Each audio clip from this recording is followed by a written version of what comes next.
Hello everyone, Little Musty here, back with finally a real album review.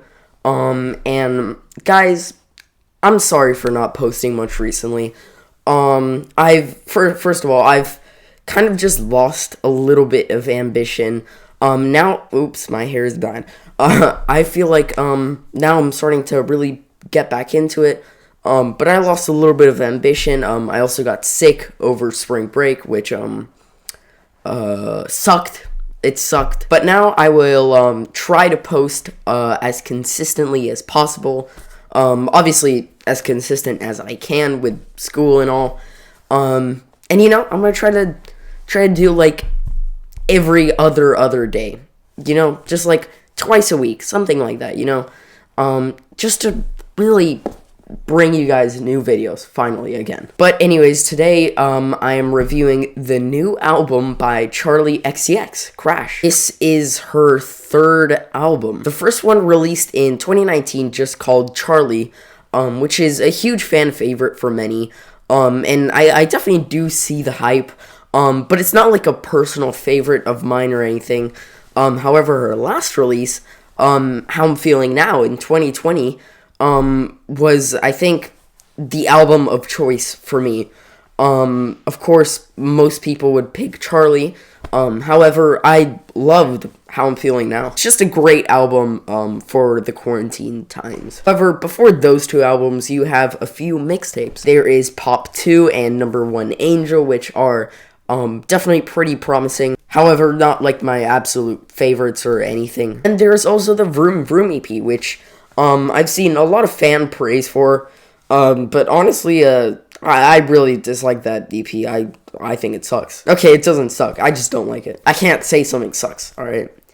You might like it. I just don't. But all of this is to say that Charli has just been one of the most unique, artists in the music industry of, like, the last decade or so. Maybe even less. However, this new record, Crash, just goes in a way softer and different direction, without spoiling much.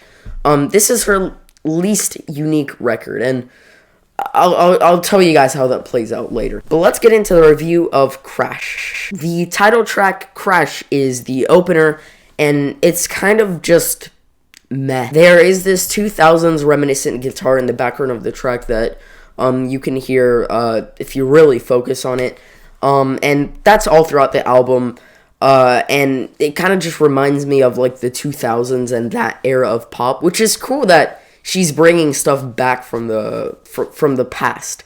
I really like that about this record. But for this track, it just doesn't really work that well. And Charli's flow is really disjointed and weird, and it leaves her vocals sounding really, really odd. And then next is a single, New Shapes, with Christine and the Queens and Caroline Polachek. Love Caroline Polachek, by the way. I just gotta say that. And this is, again, this song goes in a very poppy direction. However, on this song, that's not at all a bad thing. The instrumentation is, very pleasant with these fat synths and these, heavy, loud, heavy-hitting drums. The vocals and features are also very much well done. And while I wouldn't, like, choose to listen to this over much else on any given day, it makes for a very good pop track, definitely. And then Good Ones is a really good track. That was really bad. I don't know why I left at that. And it's yet another single with more fat synths and an almost 80s aesthetic, which, as you know, is, very popular right now in terms of music, which I'm not complaining about. It sounds pretty good. This track has a very infectious and tight melody that, like, it just grabs you immediately. And look, the sound doesn't appeal to me or grab me personally. However, like, as a pop track, it definitely holds up and has a ton of signal power. And then Constant Repeat is a super nice song to my ears. It's very methodical and raises my mood immediately. It's a very well done song that I don't love, once again, personally, but it keeps consistency in the record, which I do like a lot. The song Beg For You has a really good beat and a really good and euphoric vibe, and Rina Sawayama as the feature really does well, in my opinion, on this track. And I also love little things about this track, like how Charlie hits the note at the end of saying "this way" on the bridge of the track, and the instrumentation is just on point all throughout. This song is great. Then the song "Move Me" is a little boring for me personally, but it's still a fairly well made track with really nice sections of the track working to keep it from drifting out to like nothingness. However, the song "Baby" is just a bad song for me personally. I'm sorry. It just sounds really awkwardly made. I'm a fan of the bass and the beat of the song. I'm a fan of like little individual parts of the song, but it just comes off as pretty drab altogether and ugly sounding for me personally. That sounds mean, but it's what I think. It just comes together as just awkward.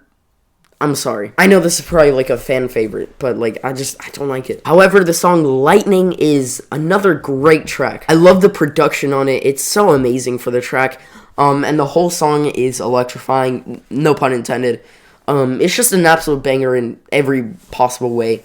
The vocals are really cool, and everything just works so well to pack a huge punch. That chorus especially is chef's kiss. And then "Every Rule" is a nice song.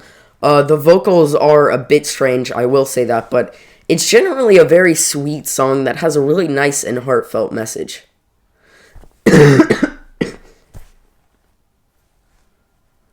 The lyrics talk about how she's so like head over heels for someone that she's breaking all the rules, so to speak, for them. And it's just a very genuine and soft track in the track list of pop bangers.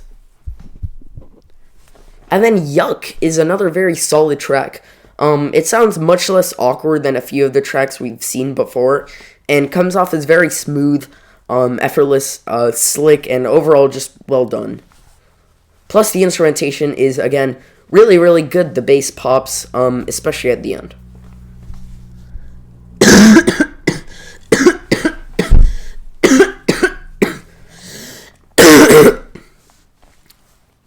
And then "Used to Know Me" is another worthwhile track that I find to be pretty enjoyable. It's not a standout or anything, personally, but the song perfectly illustrates something very likable about this record, and that is the subtle little bits and different pieces of the song that you can hear differently for every song, like the little moving parts that you can hear. I just love that about this record. And then "Twice" is the closer, and to me, it's very, very easy on the head. It's kind of just a song designed to be like a closer that ends up working really, really well. Lead chorus especially is very laid back, which I do like, as it ties up the loose ends of the album and the slight inconsistencies from earlier on. So with Crash, Charli takes the safest possible bet with a record that is almost completely just commercialized pop, that at the end pays off, definitely. It's a very consistent record with not like a ton of blemishes, though I was hoping for something more like How I'm Feeling Now or Charli,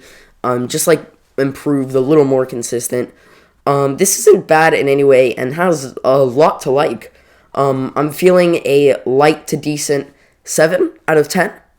And that's about it. See ya.